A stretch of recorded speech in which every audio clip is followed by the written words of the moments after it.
Hello and warm welcome to Addis Dialogue. I'm Santayo Tamrat with this edition, and in this edition, I'll try to focus on the impacts of a UN sanction if there are just more sanctions to come, like economic and political ones, and also the Grand Ethiopian Renaissance Dam negotiation. Currently, Egypt and Sudan are just discussing the issue with the Arab leagues, and they are just intending to take it to the UN Security Council before Ethiopia starts filling its GERD reservoir for the second time the coming July. And my guest today is from Maryland, USA. Is Dr. Haimanot Nado. He will just tell us more about himself. Do stay with us. Thank you so much for joining this dialogue, Dr. Haimanot Nado. Thank you, Santayo. I appreciate the opportunity. It means a lot to us. Thank you. Well, can you just please tell us about yourself briefly? My name is Haimanot Asafanado. I was born and raised in Ethiopia, in a small town called Saula in the southern part of Ethiopia. I worked at Ethiopian pharmaceutical manufacturing plant for more than 8 years. I was the president of the Ethiopian Pharmaceutical Association for about 2 years. I worked for DKT Ethiopia, a social marketing company. What else? I came to the United States in 2009. I have done my PharmD degree at Howard University here in Washington, D.C. I live in Maryland. We have a nonprofit initiative here in the U.S. to mobilize the Ethiopian Americans to defend the interests of Ethiopia. It's called APAC, Ethiopian American Voters Public Action Congress. Okay. Our website is eapacglobal.org. Our primary mission is to safeguard the interests and the rights of Ethiopian Americans in the U.S. By doing so, we strengthen the Ethiopian American community living in the U.S., and that in turn will help create a strengthened Ethiopian American community that would impact developments back in Ethiopia. Well, let's start with the Grand Ethiopian Renaissance Dam. And Ethiopia considers the Grand Ethiopian Renaissance Dam as a project that defines the political and economic future of their country. And what possible transformation or just mega development can that project bring to Ethiopians? Interesting question. As we all know, Ethiopia cannot beg and borrow its way out of poverty. Despite years of fast economic growth, Ethiopia is still one of the poorest countries in the world. The conception and construction of the hydroelectric dam, as we refer it in Ethiopia, the Great Ethiopian Renaissance Dam, or GERD, is a transformative project for Ethiopia and Ethiopians. If you ask why, because it helps Ethiopia and Ethiopians break an important economic and psychological barrier. The GERD sets the tone for all subsequent development projects in Ethiopia. The GERD proved that Ethiopians could self-fund and sustain gigantic projects like the GERD to herald the end of poverty in Ethiopia. The GERD is a showcase of breaking the vicious cycle of dependence on foreign aid, grants, loans, and assistance. The GERD is a modern-day Adwa to Ethiopians. To transform Ethiopia, we need to transform the attitudes of Ethiopians. The GERD made all Ethiopians say in unison, yes, we can. The GERD, producing around 6,000 megawatts of electricity to be generated, has the potential to make a profound impact on the poverty reduction initiatives in Ethiopia. It helps alleviate a critical shortage of energy in Ethiopia and northeastern African region. It would allow the government of Ethiopia to provide electricity to more than 65 million Ethiopians who did not have electricity before. The GERD would help develop the underdeveloped infrastructure of the country, like the transportation sector. The cheap renewable electricity provided by the dam would have a huge impact on development and poverty reduction initiatives in the region as a whole.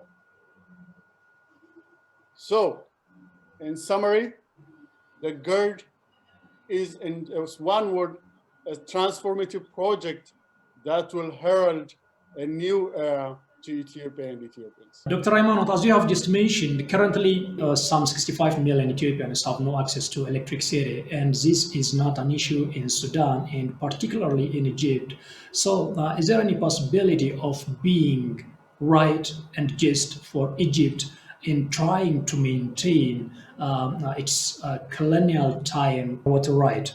And I'd like you here just to give a thorough comparison between the two countries in terms of the dams built on the Nile River among these three countries, particularly Egypt and Sudan, since Ethiopia is just starting its first dam on the Nile River, and also the number of people getting access to electricity in Egypt and Sudan, as well as Ethiopia, and the living conditions of these countries because of access to electricity. Another great question.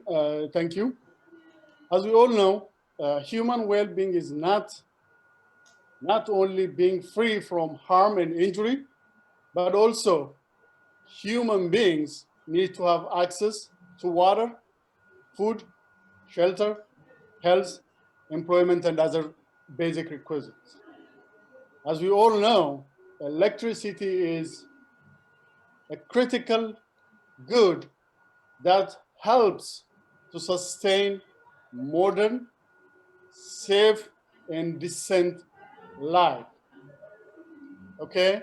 So for Ethiopia, developing the GERD or our other natural resources is not only a matter of equity or fairness, it's about survival. Sure. Survival of Ethiopians is in doubt because we don't have enough for our people. Okay. So the GERD project is crucial in alleviating the crucial electricity shortage in the country, and also it will help in bringing about economic and improved living conditions in the country. So we can look at some figures to put this in perspective. If you look at widely available public data, for instance, go to the website, our World in Data website, 100% of Egyptian population is provided with electricity, i.e., every person in Egypt has access to electricity. More than 98% of Egypt's population has access to clean fuels. Clean fuels. That is important for cooking, while an average Egyptian consumes more than 11,000 kilowatts hour of energy per year. On the other hand, an average Ethiopian consumes only 2,000 kilowatts of energy per year. There is a 20 times difference between Egypt and Ethiopia in electricity consumption. So as I said, this is not only a matter of fairness. This is a matter of survival to Ethiopia. And sadly, only 30% of the population has the population of Ethiopia has access to electricity, while, as I mentioned earlier, 100% of Egyptians has access to electricity. And only 4% of Ethiopia's population has access to clean fuels. This is important because, as we know, if we don't have clean fuels for cooking, the population will revert to solid fuels like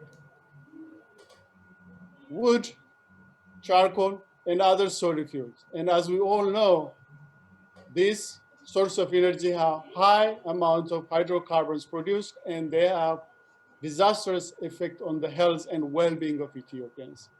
Once again, it's a matter of life and death for Ethiopians, the GERD. The other important point here is also the GERD will be producing a clean energy that will minimize the impact the population of Ethiopia has on the forest and our plantations in general.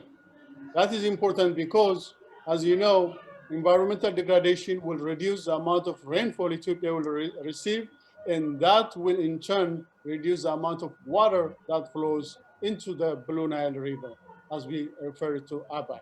So from several perspectives, we can conclude that developing the GERD for electricity is not only a matter of fairness and equity, it's a matter of survival for Ethiopia and Ethiopians.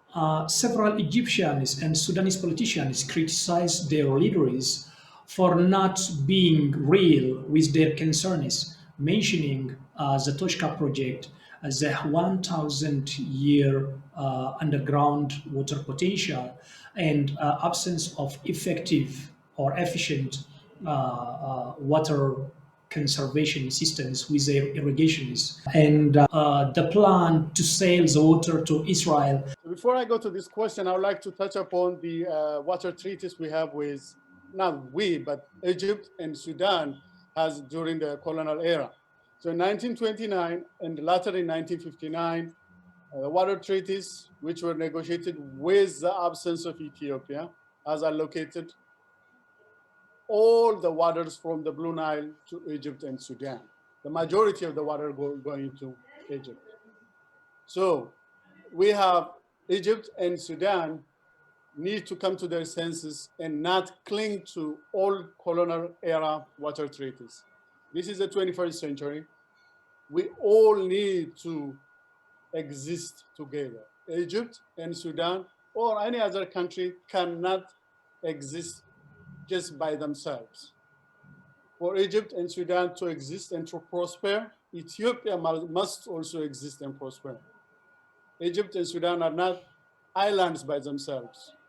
We all are interconnected. So when we talk about water, we talk about distribution of water in East Africa and Northeast Africa.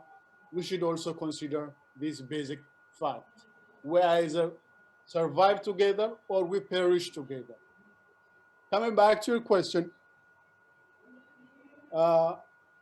we hear from several Egyptian scholars, Egyptian and Sudanese scholars, that they have other alternative sources of water.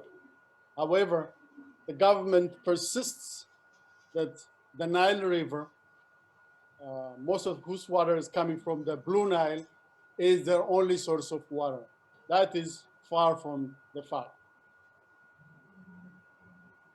So there are several studies done, both environmental, ecological, and natural condition studies that showed that Egypt has a huge reservoir of underground fresh water. And that water, if properly tapped, could help alleviate the perceived freshwater shortage in Egypt. So the Blue Nile or the Nile shouldn't be solely considered as the only source of fresh water in Egypt. They have other sources. To give an example, other countries like Libya have developed this underground water that is shared by Egypt to provide clean, abundant water to their coastal cities like Benghazi and Tripoli.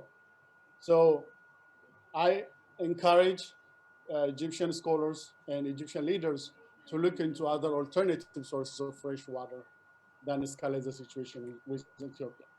The other project you mentioned is the Toshka project. It's colloquially referred to as the second Nile Valley project.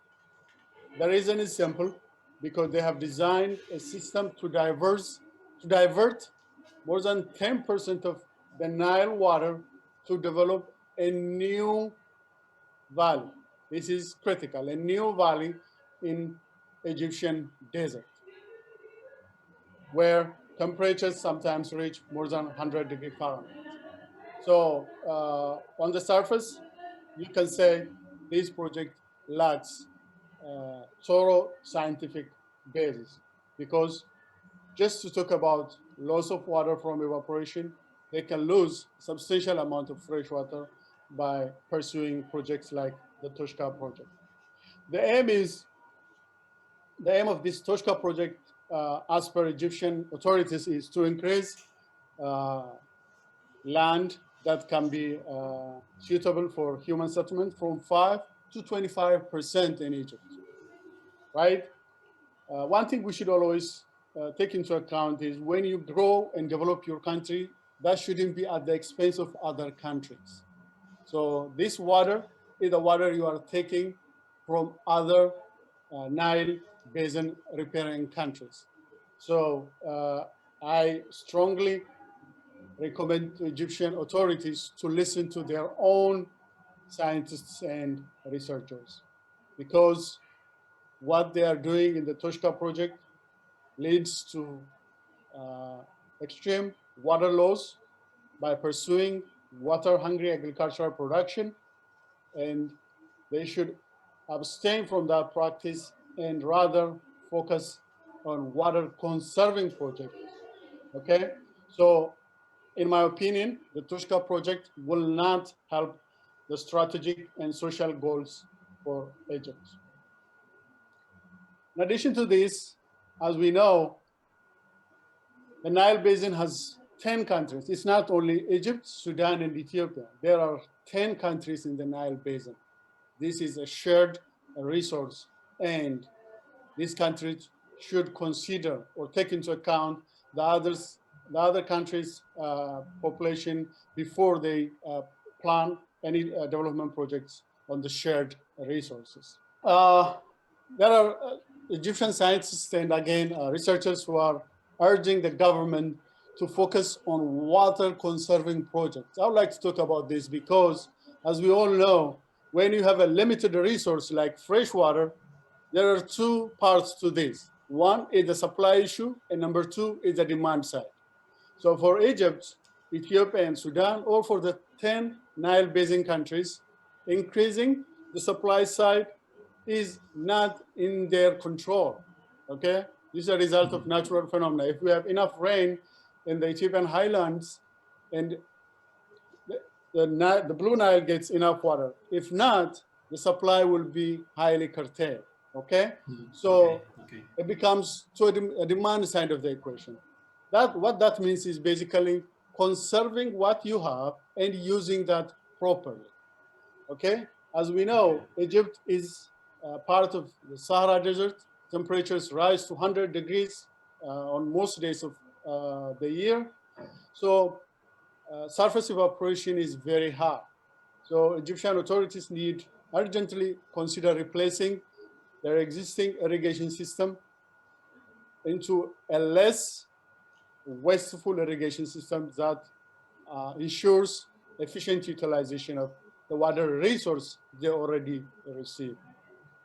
The other is also they have agricultural projects like rice that consume a lot of water, so they should also consider using uh, agricultural products that consume the least amount of water so that we have enough water for everyone. Other projects like, as we all know, Egypt is bordered by the Mediterranean Sea and the Red Sea.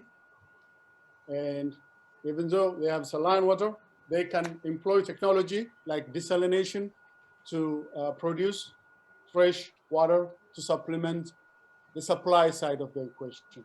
So as their scientists urge them, I once again encourage Egyptian authorities to listen to their scientists and researchers to focus on alternative sources of either increasing the supply side or minimizing loss of fresh water they have received from the Nile River.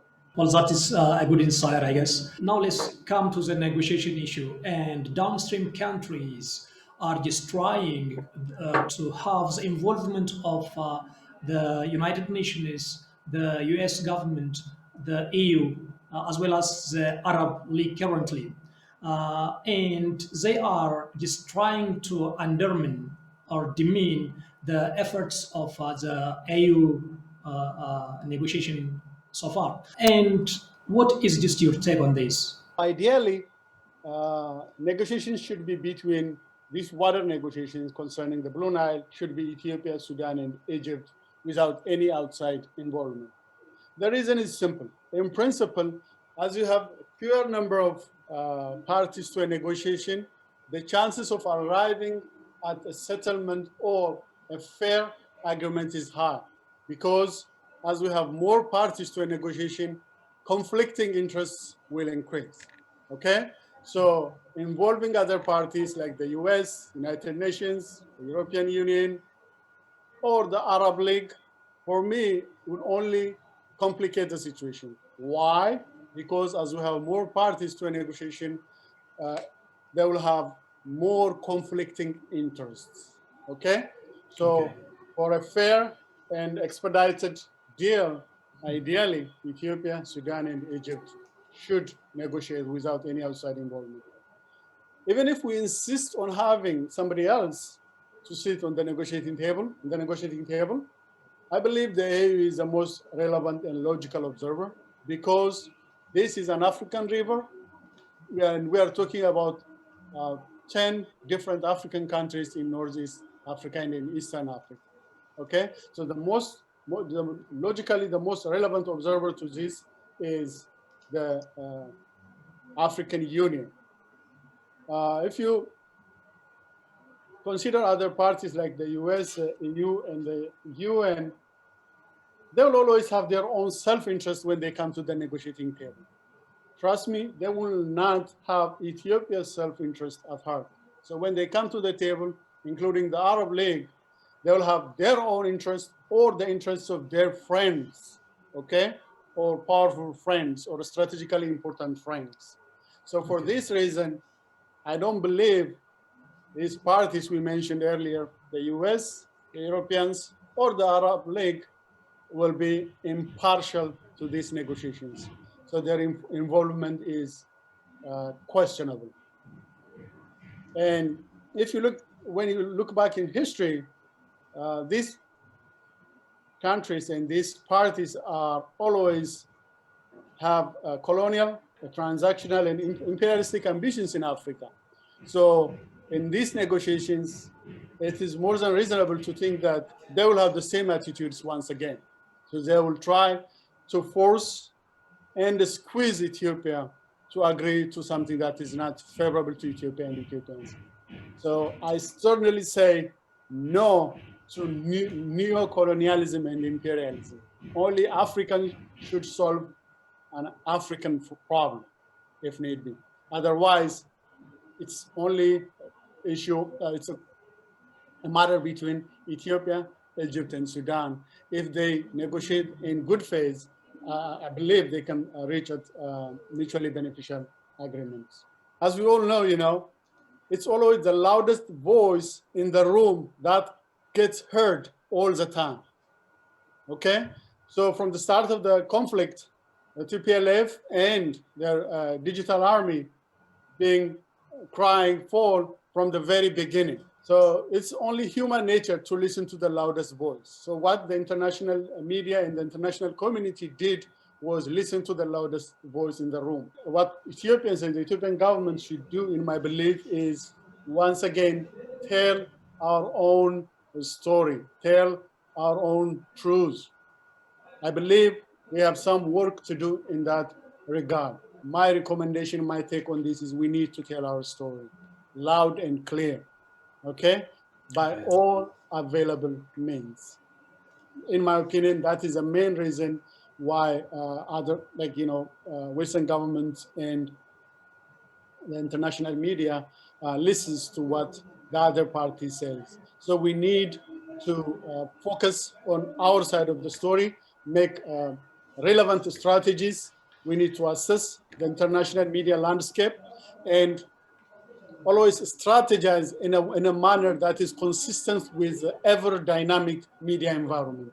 We have to change our weaknesses. We have to assess what we have done so far, and we should be courageous enough to change our PR and lobbying efforts so that the Western world, to include the Western media or the international media, hears our side of the story.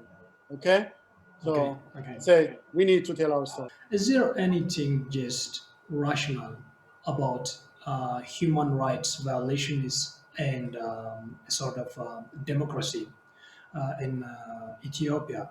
The U.S. is saying that it's concerned about as a humanitarian situation in Tigray region. So, but when I see the case in Cuba, the case in Iraq, and some Latin American countries, there was no such rationalization for U.S. government to take actions, sanctions against these countries and others in Africa, Middle East, and China and Russia as well. So, can we say that the interest of the U.S. is really human rights violations and democracy? Thanks again. My friend, there is no justice in this world. I'm sorry to break this to you. And let's not be naive, okay? There is only self-interest, national security, and alignments to safeguard your interests, okay? So we have to be careful when we talk about justice. So everybody is after their own interest, every country for that matter, okay? Okay. So in my belief, the US government and its international allies are defending their own national interest. And also remember, what's going on in Ethiopia is it's a domestic issue, okay? It's not even an international issue. And as I said earlier, most of those news media articles and accounts are not verified. Nobody has verified the facts, okay? It's only an alleged accusation. Nobody has verified, okay? Even if no justice in this world.